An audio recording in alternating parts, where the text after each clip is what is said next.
Good morning, I'm Lauren Hayes for the Finance News Network. Stocks fell on Monday on fears that the Federal Reserve may continue tightening until it steers the economy into a recession.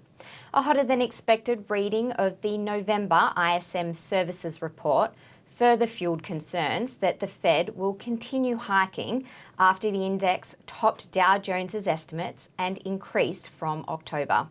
The Dow Jones Industrial Average fell 1.4%, while the S&P 500 and Nasdaq Composite slid by 1.8% and nearly 2% respectively.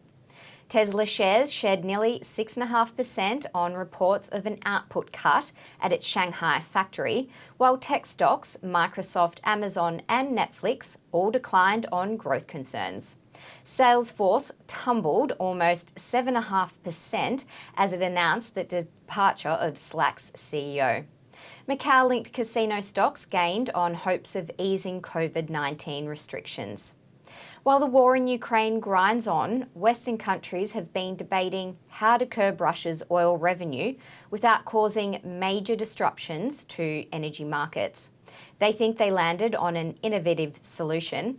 Starting last Friday, the G7 and Australia will apply a price cap of $60 a barrel on Russian oil.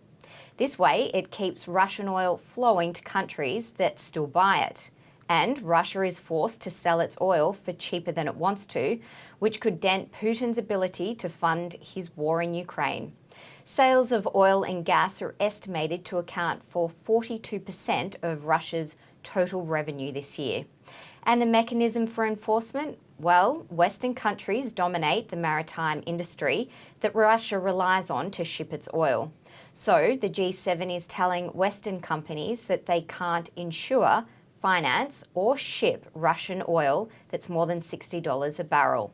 The expectation is that oil price volatility could be even more volatile in the weeks ahead as traders watch for signs that Russia will retaliate.